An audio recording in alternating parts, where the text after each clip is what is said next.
But so ADP Podcast, my podcast about emotional intelligence. And I had to get one of my favorite people on here, Ariel. We always have dope conversations about relationships and life and politics and just things, that go on in the world. And we never catch it on camera. You know what I'm saying? Every time we be together, like, man, I wish we got this on camera. You know what I'm saying? So wanted to do it for one time. I appreciate you jumping on with me.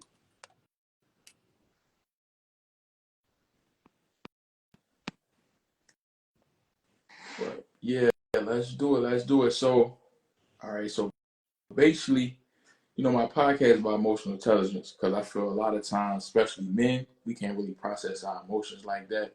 So we kind of behind the ball. I feel like women are a little ahead of us, right? And you are a real grounded person. Every time I talk to you, you gave me great wisdom. It's like, you were like, I don't know what process you went through to get there to that point, but you kind of real grounded, right? So I want to first talk about how you even got to a position where you can process your emotions well with being a woman. I think it comes from, honestly, glory be to God first, but second to my parents. I was blessed with some amazing parents. As you know, we've, just as a disclaimer, me and him have known each other since we were 12 years old. So we go like fofos. Being raised by my parents and being able to be in an environment where my feelings were always validated. I was always validated. Definitely helped to make me the woman that I am today. I don't know what I would do without my dad. I'm a daddy's girl to the heart, but shout out to your pop. You're a real one. No, that's my dog. He's just always been an awesome guy. Like, my dad always would speak life into me. He would always tell me how strong I was, how beautiful I was. Even to this day, if I'm ever faced with adversity or recently faced with like an obstacle, he'll be like, nah, you stay 10 toes on yours. Like, always speaking life into me, I think helped to create an environment where I feel like I could just be, Yeah. So, definitely think that's where it comes from. That's dope. So, a lot of people be raised in a great household, right? With parents that is supportive. But typically, a lot of times when they get to the world kind of take hold of to them, right? Where they kind of forget some of those things. How was you able to kind of keep that as you went through your process of dealing with different people and dealing with different careers and stuff like that? How was you able to keep that kind of a hold of you? I feel like you got to go back to the heart of you. Speaking of, again, first and foremost, my village was always big. Like, I mean, my brothers, you know how they feel about me. My dad, always being surrounded by so much love. I'm not going to sit up here and be like, I was never faced with adversity. Of course, we all have been. Whenever I face those situations, I try to always realize that it's a moment. You know what I mean? And I would go back to never losing myself even in those moments. Because there's been tough times, stuff that people would hear me say and be like, yo, I would have never guessed that you had to go through something like that. But I feel like I really have to speak to like my village. It wasn't always ever just me. There was definitely times where it was me and nobody else. Even as close as I am to my family, I feel like all of us are faced with trials that we're set up in that it's just your test and your test alone. You can't bring anybody else with you. So in those moments, I always would just go back to the core myself. Like, you are strong. There's some days, especially working in the medical field, I tell you all the time, the tests that you go through.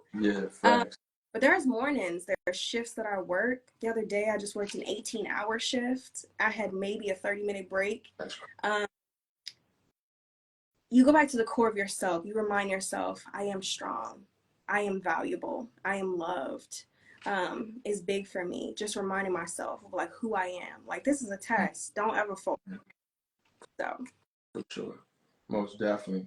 Now, going down that path, right? You value, you love, your self-worth. I always knew that about you. Like, you always pretty much was very transparent about what you're going to deal with and what you're not dealing with, right? Okay. So, so when it comes to relationships, right? Because that's that's a big part of emotional intelligence. I feel like that's why a lot of relationships probably don't get to where they're supposed to be. Yeah. Because the two people are not kind of like on the same path with that. Yeah. Right. How do you deal with relationships in 2024 now? I don't feel like a relationship is on my personal horizon for 2024, but I can speak about my past experiences in dating. Yeah. Now, I will say this because I feel like there's gonna be some viewers to cue in. I would never give a nigga a blueprint to play with me, baby. But what I will say,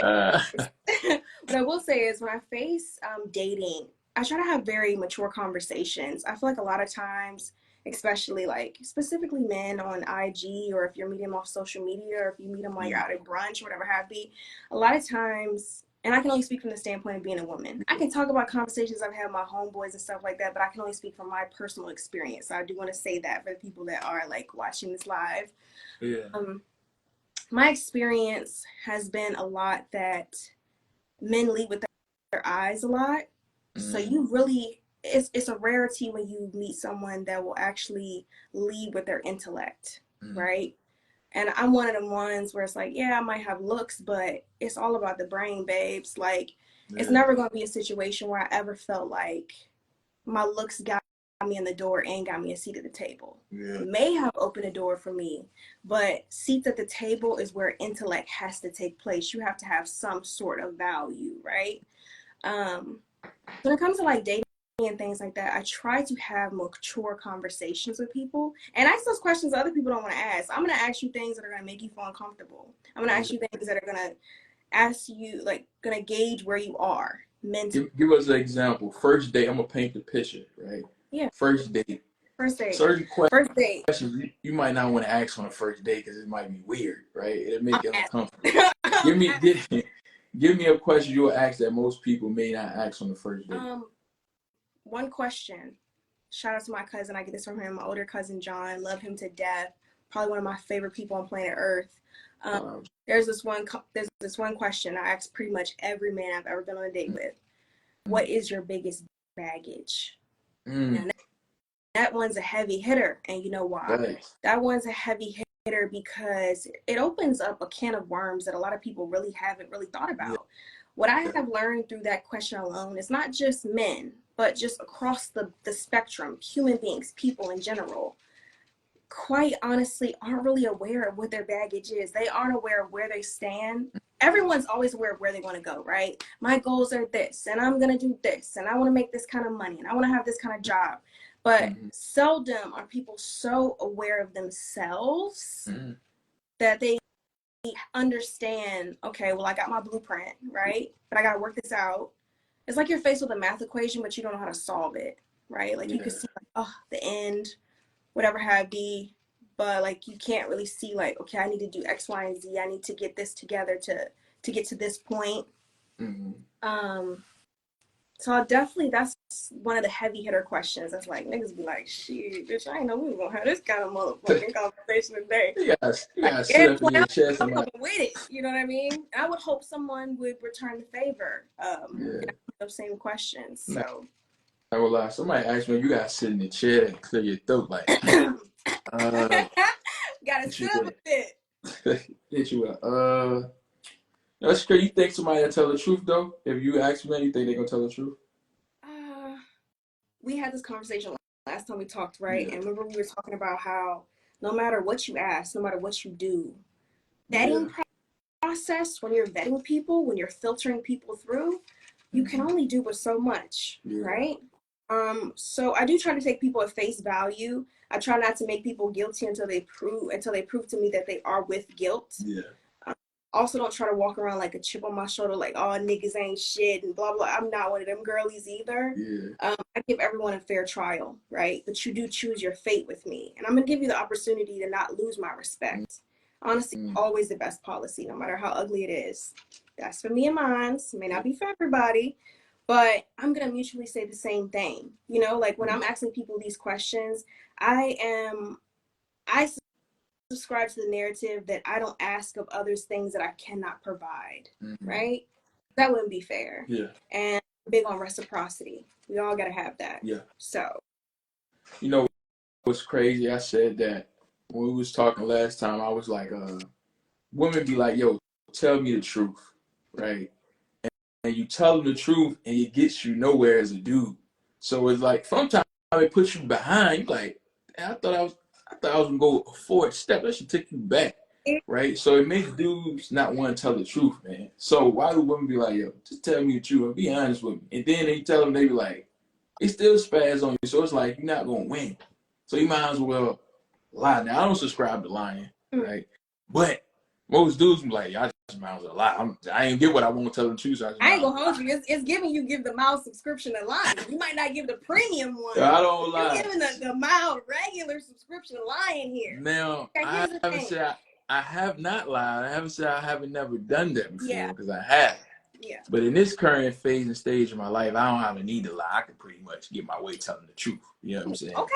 You know what I mean? I'm just, right now I can just tell the truth and get my way. So I ain't got to lie. It ain't really pee unless you can keep it all at 100. Yeah, that's a fact though. But for the people that, you know, because I know plenty of dudes that be like, yo, I'm like, what? Did you tell the truth? What? Niggas allow I ain't like niggas allow their dead granny grave. I've seen it a million times. I've seen it a million times.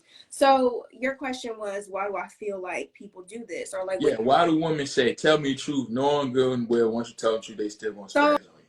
So I will take it a step further. We have had this conversation before around this. I think that has nothing to do with putting yourself a step back. I think that people are so mentally wrapped up in getting what the fuck they want. So here's the thing.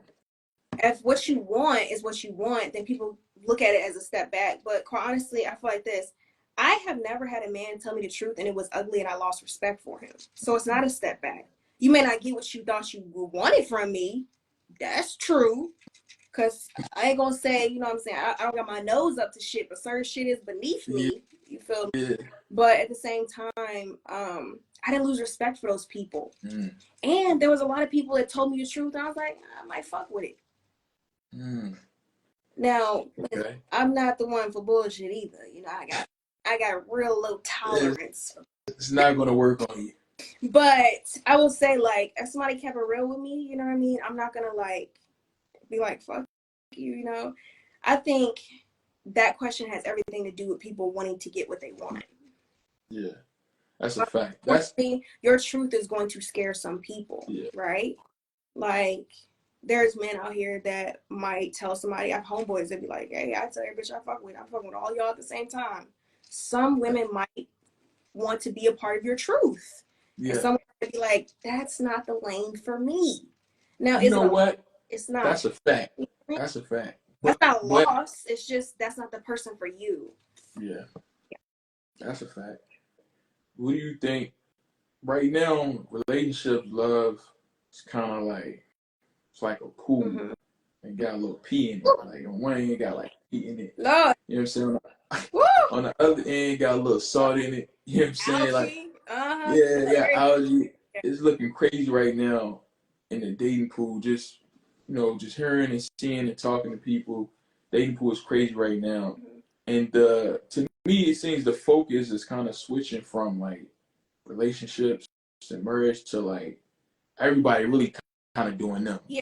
And I feel like men been kind of moving like that, but now the women is kind of like mirroring that, right? And I don't know if it's because men been doing it for, I mean, if you go back to history, both sides have done it, but men is known for doing it, right?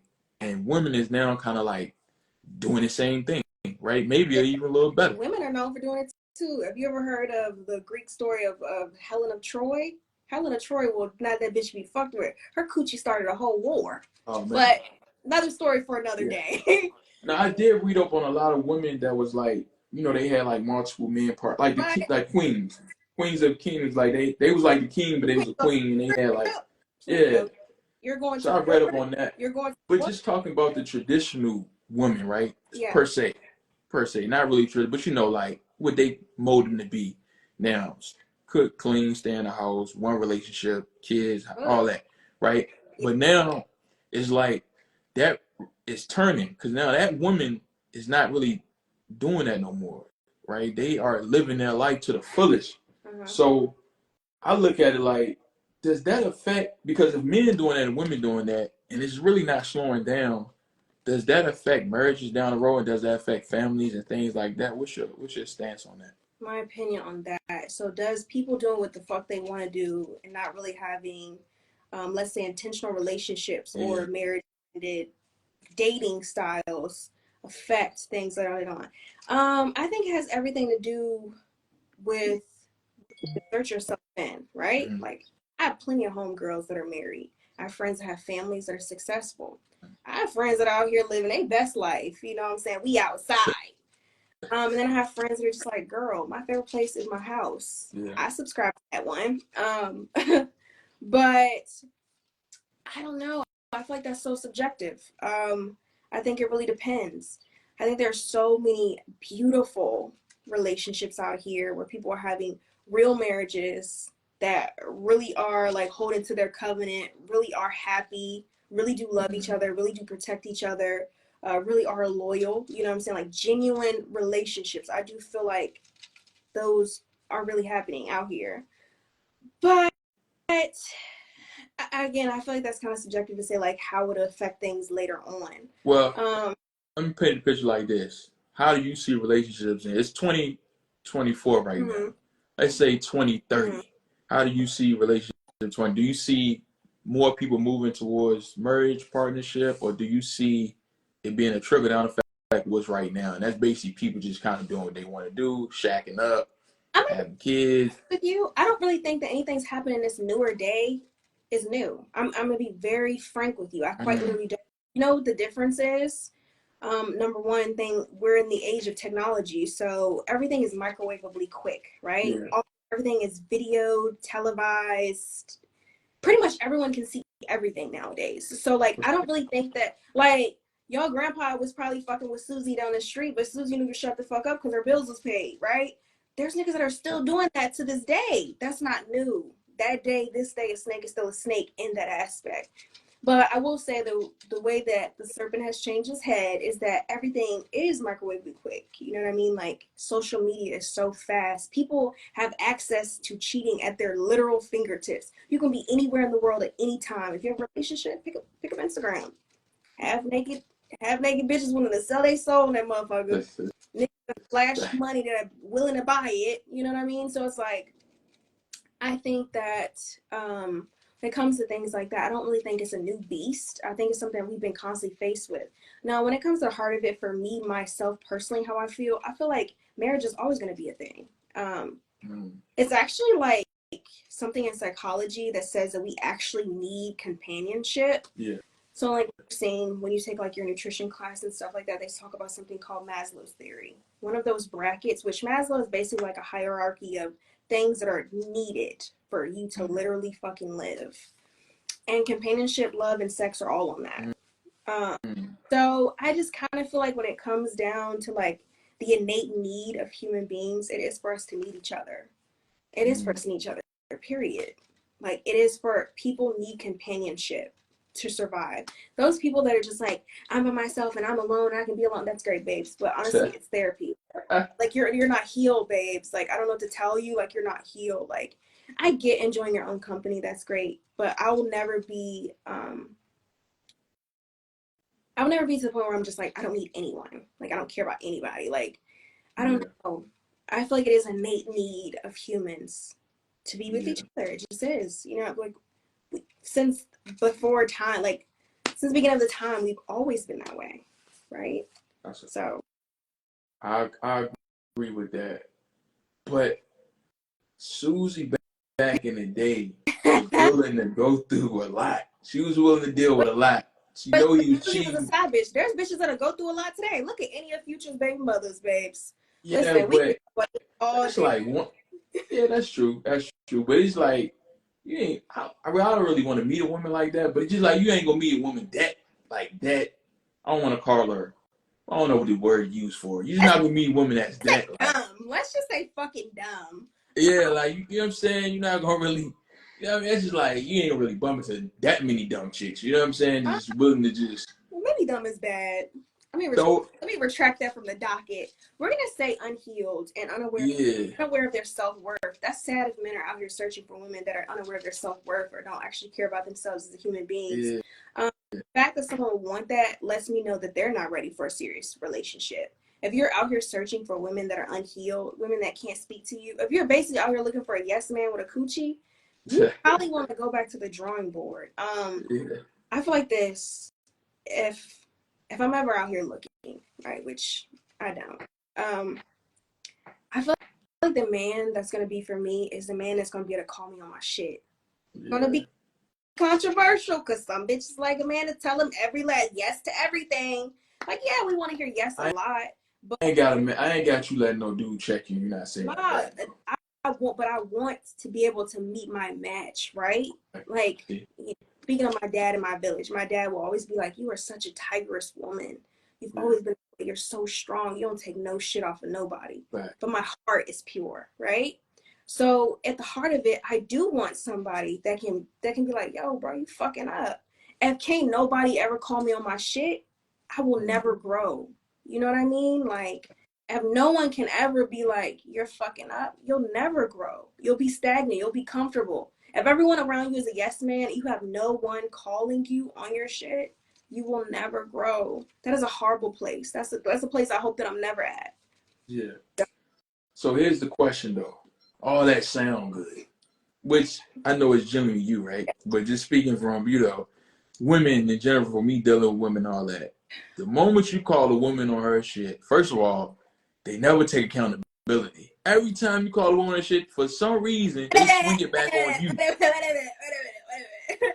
All right, I gotta call you on this. So here's the thing. Like I said, going back to the kind of person, the caliber of person you're dealing with. If I'm trying to get healed attributes and characteristics from a man that's unhealed, would I be surprised when he does unhealed man shit? No, I'm gonna take you for what you are. So if you're these women that cannot have a constructive conversation with you, or it can't be a mutual, healthy conversation, where we're both reciprocating information, we're both saying, "Hey, this bothered me when you did this," and it has to go to screaming, has to go to cursing, has to go to someone making you feel little or small about yourself. That is not a space I want to be. Tracy Ellis Ross, me baby, Sanaya Lathan, me. Okay, all right. What about this 50-50 thing? Right, this is a conversation that's been beat. I feel like it's been beat so much it's dead now, but it comes up every year. It comes up at least once a year, right? So will you go? I already know the answer because I know how you raised, but what you think about 50-50? Is it okay to go 50-50? Would you go 50-50? Or you like, nah? Because certain situations might make more sense for you guys to go 50 to grow from a standpoint. You might trying to purchase a house or you know what I mean, something like that. But what you think? You already know this answer. I'm gonna say I do know the answer, but I want the people to know. Hell no. Like I said, right? So like, I feel like some people are just like, "Oh, I'm not high maintenance, so fuck that, baby. I am." But I'm the one maintaining it, right? You know me. Shit. I ain't never let no nigga trick off on me. And there's been plenty of offers. I've had people literally tell me that they would give me 10 grand to sit in my presence. That's down bad. But at the same time, like, I couldn't imagine doing all this for myself and then someone coming to me and telling me they only have 50 to give me. Like, I feel like at the heart of it, the way women are nurturers, men are providers. And let's be so fucking clear. I have all my own shit. So it's never a conversation of what my value is. I think it's more so how much the other person values you. I also think that this is something more so that I hear Black culture talking about. And you know me, like, I do not discriminate. I, date all cultures. I've never been like, oh, like, I'm only dating Black guys. I'm only dating this group of people, only dating that. I think really the only group of people I have, like, not, like, it's just not, like, my thing is, like, I'm not really into white guys. It's, like, not my thing. But, yeah, I think culturally, it's, like, a huge thing in Black culture. Like, the 50-50 conversation is, like, a huge thing in Black culture. But, like, I don't really hear other people talking about that. But for me and mine's, like, if I'm getting married and this man has swore his life to protect me and he's telling me that he wants me to, like, go 50-50 on the mortgage and the electric, I want to exit the chat, bro. I do. And it's not to be like, oh, he needs to do it all the fucking time, right? Like, the same way I'm asking for this, if the pieces ever fucking fell, I know what oath I took, right? I was 10 toes behind my husband. right? Right. And you know my aspirations as far as what I want to do. And then talk about like my whole journey and what I want to be in life and where I'm at or whatever have you. But I don't know. I just feel like innately men are providers and women are nurturers, and I stick to that. But it's not. Would you I'm also not one of those girls where it's like, oh, my man can do all this stuff for me, and like I'm never gonna do anything for him. What anybody that's ever had me love them knows. I don't need to say much. Yeah. Like, would you be with a dude that makes less money than you? Yeah, I don't think there's a problem with that. Now listen. How you gonna provide you make less money than you? Let me make this abundantly clear. How that gonna go together? Right? I gotta make this real clear. So here's the thing, right? I don't date niggas for money. Mm-hmm. Damn sure don't do that. But don't come to fuck over here without none. That's what the fuck we was. Oh, man. Ass over here without none. But at the same time, I'm not out here dating niggas just for money. Yeah. I think there is a fucking epidemic when it comes to the conversation about money and stuff like that. I think that I've met a lot of men that their only thing that they have is money. Yeah. You don't understand how poor you are if the only thing that you have is money. Yeah, fine. Dick, that's crazy. Money and dick? Come on, baby. Like, there's at least 100 other niggas that got that. You know what I mean? Definitely a common. When you're pretty, it's like there's millions of other niggas that got that. Yeah, fact. You know what I'm saying? So it's like, no, there's so many other characteristics that I feel like need to go along with that. I'm definitely not here to just date niggas off their cash. That's also not my wave. I'm not here for that. Yeah. No, that's funny though. You're not there for the money, but don't come here without it. That's funny. But I'm saying in certain situations, that's a bar. I ain't gonna lie. I gotta write that one. That's a bar. Can't screw that one down. You know what I mean? But in certain situations, I ain't gonna lie. Like, I feel like I don't think I think some men are not in a situation where they could pay for everything and still be able to function in life.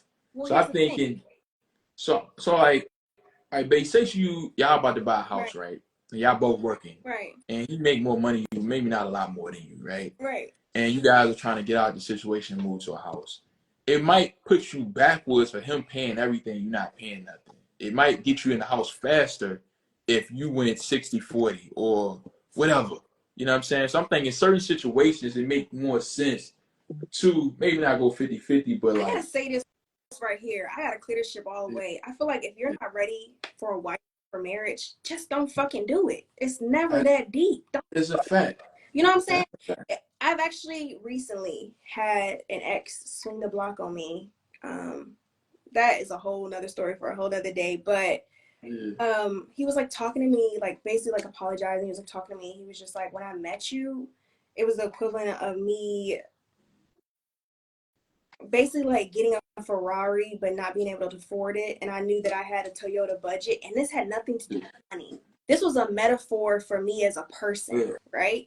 He was like literally like, I'm trying to say it word for word for what the fuck he said, but I'm kind of mixing because it was a verbal conversation. But he was just like basically saying like I wasn't ready for that, and you deserve so much more than I was able to give you. That's so respectable. Yeah. Some niggas do that shit sneaky, and I don't be fucking with it. If he tell you that, is your mind changing on anything? If he be like, yo, I really want you right now, but I can't afford you. Will that sway anything? Okay, so like I said, that was a metaphor for like him being like, I just don't deserve where you're at. Yeah, that's real. So now we're talking about niggas that are just like, bitch, I can't afford you. I'm not in your tax bracket. I can't fuck with you. Okay, get the fuck on. I'm not trying to be mean, but here's the thing. I'm trying to be mean, but here's the thing. Like I said, I would never ask something of someone that I could not do myself. That's not fair, right? I wouldn't come to no man fucked up in the head, treating him like shit, cheating on this nigga, doing all this weird shit, and I'm not in the right place to be the woman that I need to be for him, right? Yeah. It has nothing to do with sexes. It has nothing to do with like men versus women. It has everything to do with like, if you're not a person that's all together and you don't have all of your eggs in the basket, why the fuck are you trying to take the little bit of eggs you got and put them in somebody else's shit? No, get your shit together. And then if you want a wife, then if you have the means to provide, to be a provider, to be a protector, to be that person, then do it. It's like, I feel like people are in such haste, going back to the conversation of like age, people are in such haste to have what they see on social media. There's a lot of keeping up with the Joneses without even thinking that people keeping up with the Joneses. Yeah. It's like, that's a fact. Work out your plan first. Get to where you want to be first. I promise you, God gonna line everything up after that. See, people are insane. And even in situations where niggas be having like 2, 3 baby mothers, one baby mom, like they got a baby. Look at you. Now your ass got a baby mom. She just sat you right down. Now that's OD. Right? But here's the thing. People say, what do any of that got to do with love? As a dude trying to provide is we men. So that's how on our list, right? I'll tell you what my grandma told me. Love don't pay no fucking bills. See, Nancy. That's what it got to do. Here's the thing though, right? We can agree that angels only reside in heaven. If you don't create a space or an environment to cultivate a happy relationship, how the fuck are you going to have one? When you are angry about not being able to have money to do certain stuff, not only for yourself, but for your significant other, when you are mad, this is why men don't look at marriage from a love standpoint. This is the reason why we this. I'm just saying. I'm just saying. We're not gonna say all men though. We're not gonna say all men. I'm gonna say me and a lot of individuals I know. This is why we don't look at marriage from a love standpoint, because we could love you all day, and we could love you all day. You could be the prize of our life, but if we can't provide, that love should go out the window. It's love. I think. Oh wait! I gotta clear this up, baby. Ooh, there's some clear it up, there, man. Clear it up. Let me clear this shit up. There's a smoking air. Let me clear this shit up. Yeah. Never would I ever skate on my nigga because he had a rough time, then a rough moment, better not turn to a rough life, bitch. You want to get the fuck up, and that's just that on that. Yeah, but that's a fact. Never, ever would I skate on somebody because shit get tough. If you fold when things get rough, and let me be clear about what rough means. Rough don't mean you fucking on me with another bitch. Rough don't mean you lazy as fuck and you want to sit on your ass and you don't have no get up and go. Yeah. Rough is outlying adverse situations that you have no control over. I'm not leaving somebody at a place where they need me because things got tough. If you are leaving people when things get rough just because it got a little hard for you, or you've been faced with an adverse situation, obviously within reason. Like I said, we're not talking about infidelity. We're not talking about a man closing your eye up. We're not talking about, you know what I'm saying, somebody just being lazy and not wanting to add to the relationship at all. We're talking about like lifing, right? I'm not leaving lives. Right? I'm not going to do that. I've never been that kind of person. Like, I've always been the person, if I got 20 and I love you enough, you got 15 and I got 5. I'm that person.